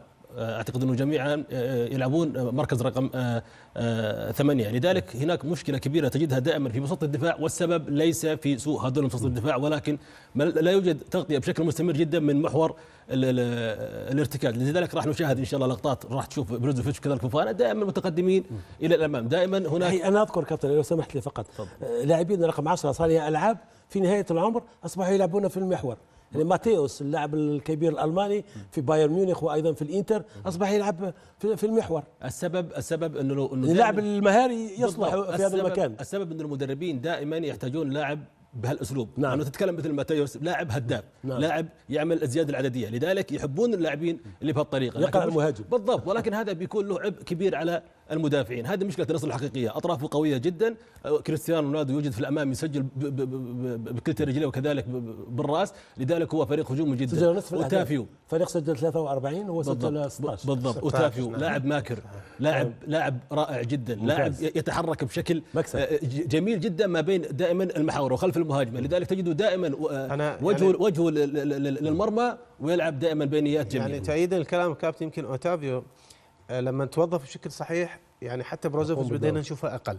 صحيح. يعني بالبدايه كنا نشوف بروزوفيتش، توقعنا ان بروزوفيتش قد يكون هو افضل لاعب، وبالفعل هو واحد من افضل لاعبي خط الوسط الان في الدوري، لكن بتوظيف اوتافيو بهذا الشكل شفنا اوتافيو اليوم برز بشكل مختلف تماما. صحيح. نعم. انا الذي شد انتباهي كثيرا ماني. اين ماني؟ فعلا من شاهد ليفربول اعتقد انه حتى مع منتخب السنغال الذي يشاهد هذا اللاعب الموجود في كل مكان، يدافع، يهاجم، يصنع، يستعيد كرات، يقوم بكل شيء. ماني اللي كان مع فريق ليفربول وكذلك مع منتخب السنغال 1 ضد 1، يعني ممكن اقول لك احنا نتكلم بلغتنا الرياضيه ياخذوا شوربه ما عنده مشكله. الان ماني يعاني كثيرا 1 ضد 1 في الدوري السعودي، وهذا الشيء اعتقد انه غريب على ماني. هل هو مثلا كبر سن او انا ما اعرف بالضبط، ولكن ماني ليس ماني هو اللي كنا نشاهده في السابق، ولكن مع ذلك هو يحاول في كل مباراه يحاول. الشيء اللي يعجبني في ماني انه لاعب محترف حقيقي، دائما يحاول في كل مباراه انه يعمل الشيء لصالح الفريق، ولكن بتصوري في مواسم اخرى راح يكون ماني بشكل اليوم مواجهه بينه وبين روبن كويسون اذا في هذه المباراه. كابتن في بعض الاحيان الجسم اللاعب لا يستجيب. نعم اكيد، ممكن العمر، ممكن التحضير، نعم له دور. اذا تكلمنا عن ماني، فماني هو اعتقد راضي بوضعه، يعني كان في ليفربول داخل في تحديات، نعم. كان دائما يحطوه بتحدي مع محمد صلاح ومع باقي اللاعبين، مع فيرمينيو، لكن اليوم نشوفه حتى على المستوى الاجتماعي هو مرتاح سعيد، ما تحس انه يعاني، يلعب ويؤدي مباراة. لكن ايضا خلينا نكون واقعيين، هو صح لم يسجل اهداف كثيره، ولكن هو يشارك ترى بالتكتيك الفريق بشكل، هو ينجح تكتيك يعني لا يسجل، لكن منتظر منه اكثر. هو منتظر لان كان الاسم الجميع الكبير. يمكن وجود رونالدو اعتقد نعم. يلغي الجميع، يغطي عليه يعني. نعم يغطي على الجميع. لكن تاليسكا يلعب ويجيب اهداف ويشارك اكثر منه، تاليسكا يتحرك. تاليسكا يقول انه من المواسم السابقه متواجد مع النصر وتعود على فريق النصر وتعود على وضع فريق النصر، لذلك هو لاعب يعرف ماذا يفعل، ولكن اعتقد انه هذا اول موسم لماني. انا في تصوري انه صعب انه نحكم عليه حقيقه في بدايه اول موسم له، اعتقد انه المواسم الاخرى سيكون ماني بشكل افضل من اللي شفناه. نعود الى الاتفاق هذه المره، نعطيه حقه ايضا حتى ما يقولوش احنا مصراويين. لا كابتن، يعني جيرارد لم ينجح حتى الان. هو احنا قلنا نريد نعطي حق الاتفاق، لكن هو الاتفاق ما عنده حق، يعني بصراحه بالاداء اللي قدمه بالمباريات الاخيره، فريق بعشر مباريات لم يفز غير مره واحده، باخر المباريات لم يسجل غير 4 أهداف، غاب لاعب واحد عن الفريق وسبب مشاكل كثيره اللي هو موسى ديمبلي، لاعب اللي كان مميز جدا، سجل اهداف، سجل وهذا هو التشكيل المثالي لجيرارد. هذا هو التشكيل، لكن في بعض الأوقات تحس انه جيرارد ما عنده الخطه البديله. نعم. هذه يعني خطه بي ما عنده، يعني لما يشوف الفريق استسلم لوضعه، يعني مدرب في بدايته لم ينضج بعد. انا اشوف هو حتى على مستوى الفرق الباقيه، احنا ما نريد ننتقد جيرارد اسم كبير على مستوى كره القدم كلاعب، لكن كمدرب اعتقد هو لم ينجح مع الفرق اللي دربها بشكل كبير. صحيح. تمسك فريق او اداره الاتفاق بجيرارد اعتقد لها اشياءهم الخاصه، وهذا شيء محترم جدا. احنا نعطي راينا في المدرب، راي فني. انا اعتقد جيرارد في بعض الاوقات تحسه لما الفريق يكون عقيم على المستوى الهجوم، الدفاع قوي بقيادة هذا اللاعب الانجليزي الاخر المتالق ايضا. انا نعم دفاع قوي، لكن ما احتاجه هو انه تسجيل. لما يغيب عني لاعب ب10 مباريات اسجل انا فقط 5 أهداف، صعبه جدا. فريق مثل لاعب مثل موسى ديمبلي غاب 7 مباريات، الفريق لم يسجل غير 4 أهداف. نعم. لما عادت معاه الروح، عادت معاه الصناعه. نتكلم عن جيرارد يدعو الان الى جلب لاعب مهاجم من بريطانيا. انا طبعا عارف انه يحتاج الى اصحاب. نعم، انا اشكل على بعض تصريحات المدربين، منها نعم. تصريح جيرارد انه هو ما يمتلك لاعبين، وانا اشوف اللاعبين الموجودين في فريق الاتفاق لا راس حربه كلاسيكي، يعني راس حربه انا اعتقد هو موسى ديمبلي، واحد من افضل اللاعبين لو استمر. نعم هو غاب بسبب الاصابه، وهي مساله طبيعيه يتعرض كل اللاعبين لها. لكن مطالبته بلاعبين اعتقد هذه شكل شيء اخر. يعني موسى ديمبلي اذا يعود الليله، هل الفريق كله حول هذا اللاعب؟ اللاعب واحد يمكن ان يغير كل شيء؟ وهذه اللي كنت بتكلم عنها زميلي الاخضر، انه مشكله الاتفاق انه يعتمد في التسجيل على لاعب واحد، وهذه مشكله كبيره في اي فريق إن كان. نعم. اذا تعتمد على لاعب واحد في التسجيل هناك بيكون عندك مشكله كبيره. ادي على ذلك التعادلات هذه اللي حصلت اتفاق، معظم التعادلات يعني ممكن لاعب تبني حوله الفريق. بالضبط، هذه مشكله. اللاعب هذا قد يكون في المحور، ولكن في الهجوم لا، انت كذا راح تخسر الفريق بالكامل. يجب عليك انه فريقك يكون الجميع يسجل، الطرف اليمين يسجل، الطرف اليسار يسجل، الطرف يسجل، بالضبط، عشان يكون عندك فريق متكامل. لكن بهالطريقه اللي يلعب فيها جيرارد اعتقد بيكون عنده صعوبه كبيره في التسجيل وكذلك في الفوز. بدا بدايه جيده للامانه في بدايه الدوري، ولكن بعد ذلك اعتقد انه صار في تراجع كبير للفريق. السبب في ذلك انا في تصوري اعتماده على لاعبين معينين، تتكلم عن هندرسون وكذلك تتكلم عن ديمبلي. هندرسون القائد إذن كما كان أيضا في ليفربول. فاصل آخر بعده نواصل مع النصر والاتفاق.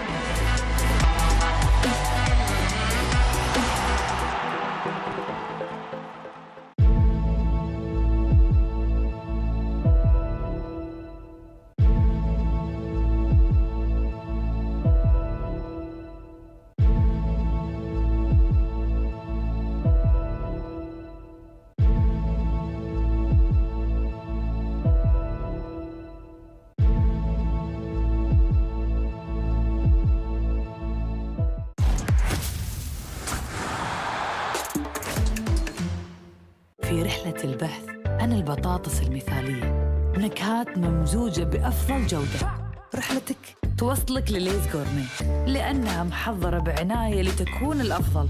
ليز غورميه للذويق الفخمين.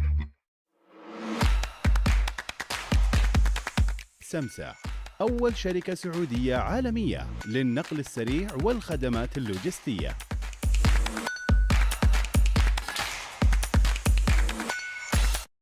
مية 180 يوم توصيل مجاني للعملاء الجدد. جاهز، التطبيق الأول في المملكة.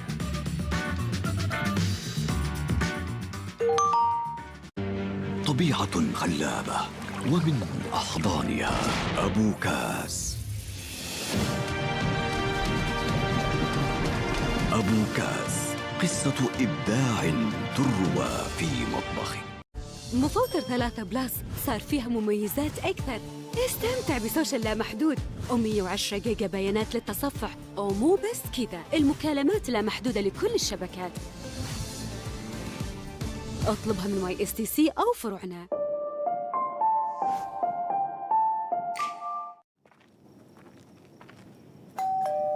وصل.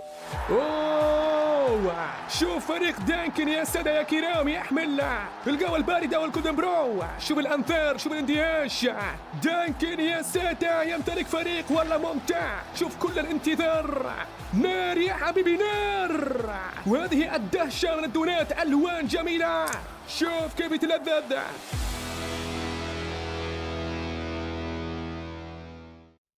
خالد متردد، يطلب الترقية لأنه فاز باللذات من كان جسورا، ولا يسكت لأن من خاف سلم. محمد محتار، يسهر الليالي لطلب العلا، ولا ينام لأن من زان نومه زان يومه. منيرة ما تدري، تقعد لأنه توما تبارك المكان، ولا تمشي لأنه يا بخت من زار وخفف. يحتارون في كل شيء إلا عند التأمين، لأن بيكير خيارك الأول اللي ما له ثاني.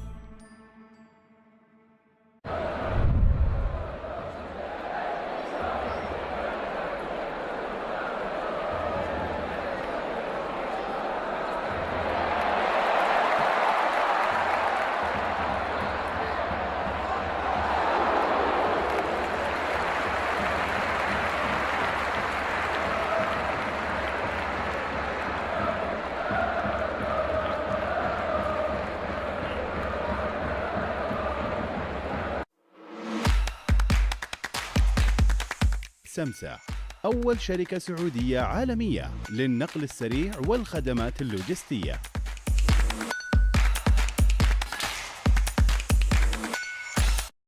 مية 180 يوم توصيل مجاني للعملاء الجدد. جاهز، التطبيق الأول في المملكة.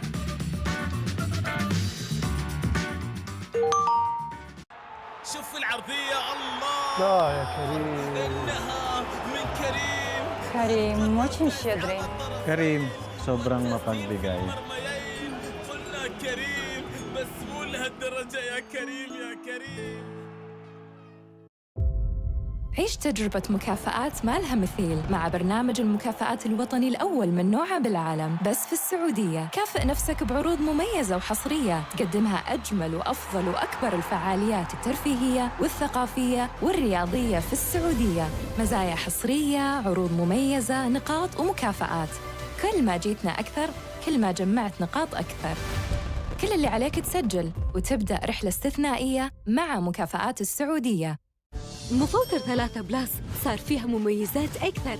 استمتع بسوشيال لا محدود و110 جيجا بيانات للتصفح، ومو بس كذا، المكالمات لا محدودة لكل الشبكات. اطلبها من YSTC أو فروعنا.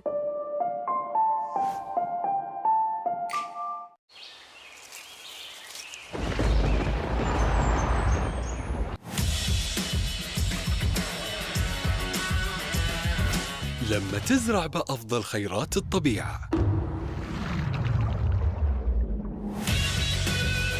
تحصد أفضل طعم.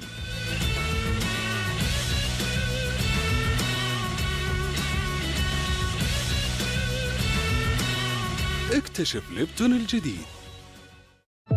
الليلة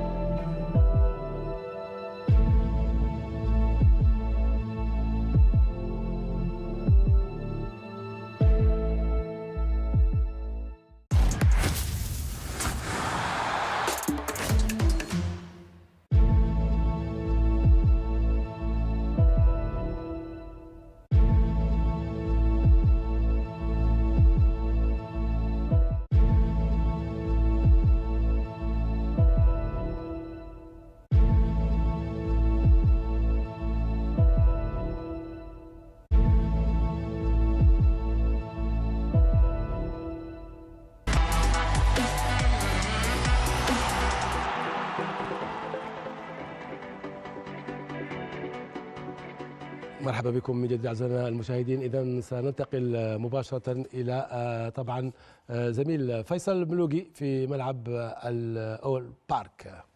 فيصل، مساء النور، ماذا عندك؟ مساء الخير لك الأخضر ولكل متابعين قنوات SSC، بالتأكيد للزملاء في الاستوديو التحليلي من الأول بارك حديث ميداني لمواجهة النصر والاتفاق في ظل الأجواء الجميلة اليوم في أرضية الملعب، وأيضا في ظل انتظار أجواء جماهيرية للجمهور النصراوي اللي اليوم يحضر مفاجأة للاعب ساديو مانو على خلاف ما قدم لكريستيانو رونالدو بروزوفيتش في المباريات الماضية.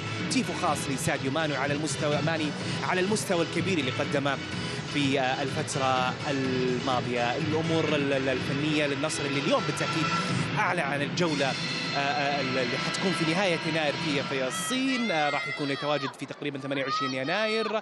بالرغم الفريق النصراوي اللي اختار العرض الصيني بالرغم من وجود عروض أخرى للنصر من دول أخرى للتواجد في هذه الفترة، ولكن النصر اختار العرض الأفضل هو التواجد في الصين. كاسرو الحديث عن مواجهة اليوم، بالتأكيد كاسرو يتحدث أنه مؤمن إيمان تام بأن الفريق قادر على المنافسة حتى الرمق الأخير. اليوم الفوز ولا بديل عن الفوز، كسب الثلاث نقاط هو فقط هو هدف الفريق في المرحلة القادمة. الكل يعلم بأن النصر يقدم مباريات كبيرة على المستوى الفني في أرضية الملعب، وقادرين على مواصلة الانتصارات. إذا تحدثنا عن غيابات النصر الأبرز تقريبا تحدث عن أيمن يحيى اللي كان يتواجد في الثلاث مباريات الماضية كظهير يسار بديلا لتيلس، يعود اليوم للمشاركة.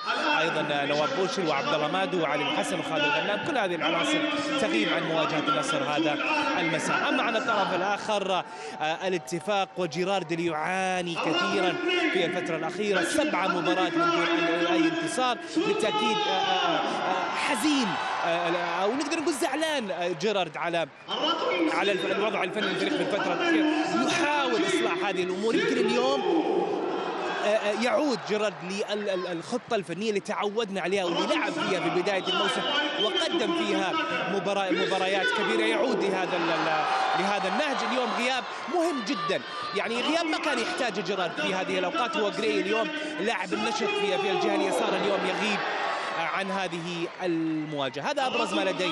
الأخضر أي جديد إن شاء الله راح نرجع لك مرة ثانية. تفضل. شكرا جزيلا فيصل على كل هذه المعلومات وأجواء منتظرة إذا في أول بارك هنالك في الرياض، مباراة ينتظر منها الكثير. ونذهب إلى الحالات الفنية الآن. كابتن عمر، إذا أدوار بروزوفيتش الهجومية. بروزوفيتش أنا في تصوري هو المستر كي حق النصر حقيقي في وسط الملعب. نعم. لاعب كبير جدا، لاعب مجهود عالي جدا يعمل في وسط الملعب، لاعب دائما يعمل الزياده العدديه الفريق النصر للامام، لذلك تجد دائما النصر يحرز اهداف كثيره. بعض الاحيان بروزوفيتش لا يسجل، هو فعلا ترى بروزوفيتش لو تلاحظ ما يسجل تقريبا الا هدفين، ولكن لاحظ صناعه بروزوفيتش دائما صناعه مميزه. بعض الاحيان يكمل بروزوفيتش للامام كزياده عدديه، ليس من المهم انه يسجل، ولكن تحركات بروزوفيتش فقط في الامام هي تعمل فراغ للاعبين وتعطي التفوق العددي وتعطي كذلك التفوق العددي. لذلك هذا اللاعب لاعب مهم جدا في فريق النصر، لاعب يعمل الزياده العدديه. ولكن بروزوفيتش يعني في مشكله كبيره فريق النصر انهم دائما يعطونه جميع الادوار، سواء الدور اللي هو الزياده العدديه او كذلك الدور الاخر اللي هو البناء من الخلف. هذا يتعب اللاعب بشكل كبير جدا. يجب انه يكون لاعب اخر مع بروزوفيتش، اقل شيء يكون هو يعمل البناء ويترك لبروزوفيتش للزياده العدديه. لاحظ هنا مثلا بالكره هذه بروزوفيتش هو يعمل الزياده العدديه ويعمل المراوغه وكذلك الصناعه وكذلك التسجيل من عبد الرحمن غريب. لاعب مهم جدا في فريق النصر، لاعب حقيقه كبير جدا، لاعب لديه المهارات ولديه الحس العالي في الوجود في خط ال 18 وكذلك الصناعه. لذلك هو لاعب مهم بالنسبه للمدرب كاسترو، لا يستطيع ان يستغني عنه في اي مباراه.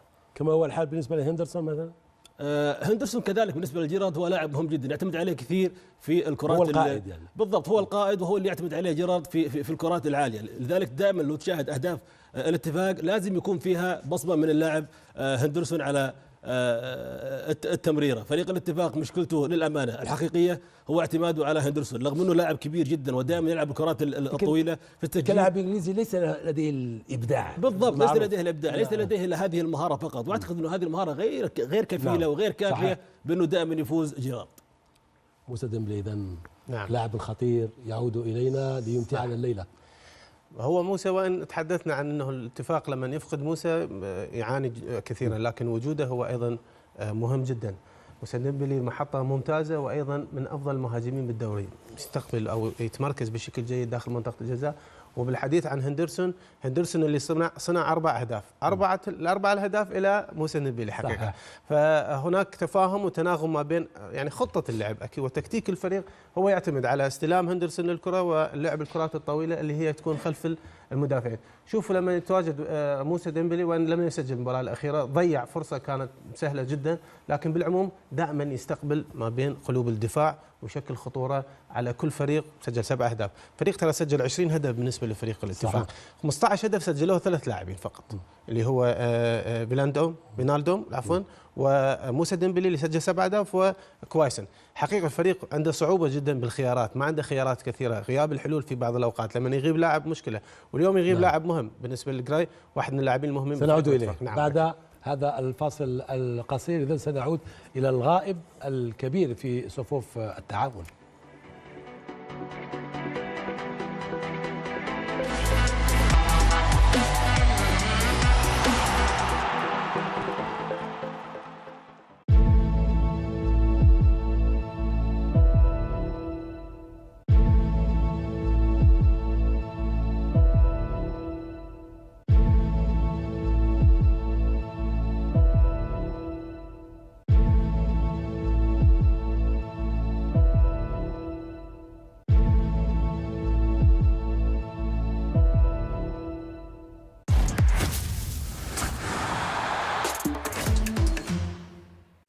السلام عليكم.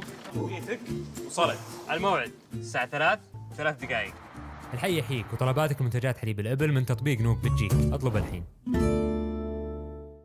إذا جيت تطلب مقاضي غالبا تختار نينجا. ليش؟ لأن نينجا ما يوصل، نينجا يجيب.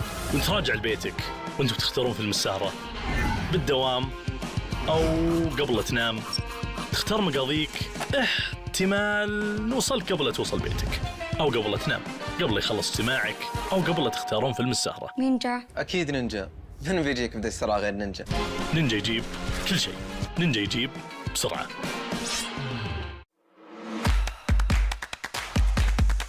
سمسة أول شركة سعودية عالمية للنقل السريع والخدمات اللوجستية.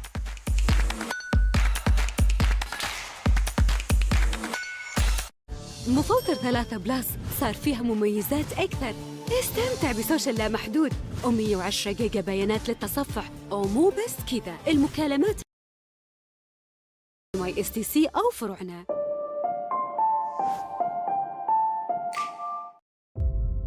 عيش تجربة مكافآت ما لها مثيل مع برنامج المكافآت الوطني الأول من نوعه بالعالم بس في السعودية. كافئ نفسك بعروض مميزة وحصرية تقدمها أجمل وأفضل وأكبر الفعاليات الترفيهية والثقافية والرياضية في السعودية.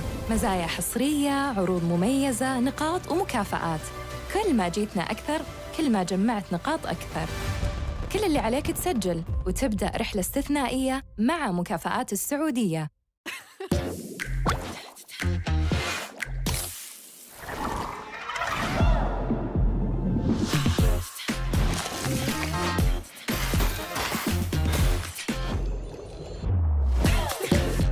سارة مترددة، تشترك وتدق الحديد وهو حامي ولا تنتظر لأن في العجلة الندامة. وفهد محتار، يقول اللي بخاطره لأن الكلمة اللي تستحي منها بدها ولا يسكت لأن السكوت من ذهب. وعبد الله محتار، يصبر لأن الصبر مفتاح الفرج ولا يريح راسه ويعتزل ما يؤذيه. يحتارون في كل شيء إلا عند التأمين، لأن بيكير خيارك الأول اللي ما له ثاني. شوف العرضية، الله لا يا كريم، إنها من كريم. كريم очень щедрый. كريم sobrang mapagbigay. قلنا كريم بس مو لهالدرجة يا كريم يا كريم. طبيعة خلابة ومن أحضانها أبو كاس. أبو كاس، قصة إبداع تروى في مطبخك. 180 يوم توصيل مجاني للعملاء الجدد. جاهز، التطبيق الأول في المملكة.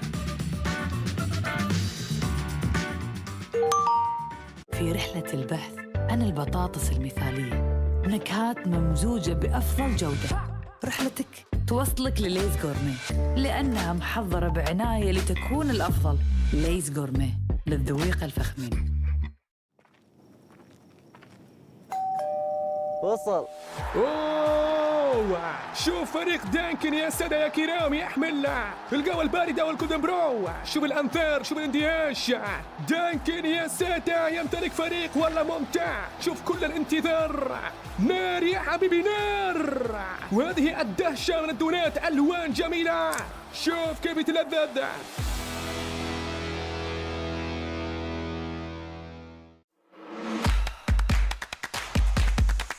سمسة، أول شركة سعودية عالمية للنقل السريع والخدمات اللوجستية.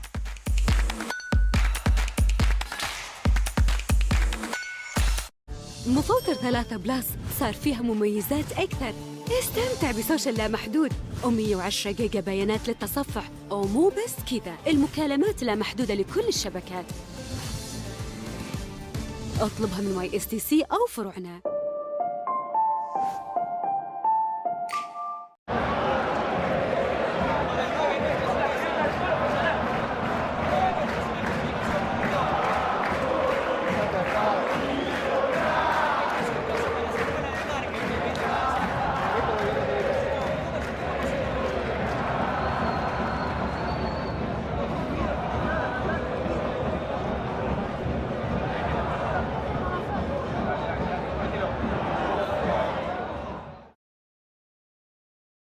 مية 180 يوم توصيل مجاني للعملاء الجدد. جاهز، التطبيق الأول في المملكة.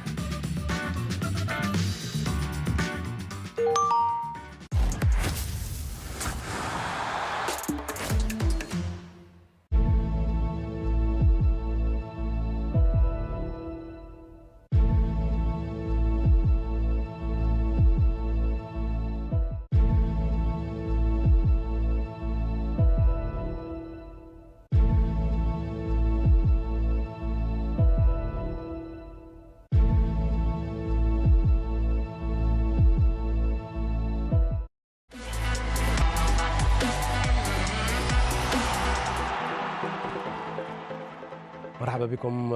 إذا الاتفاق يعاني من غياب جراي الذي يلعب أدوار طبعا في فريقه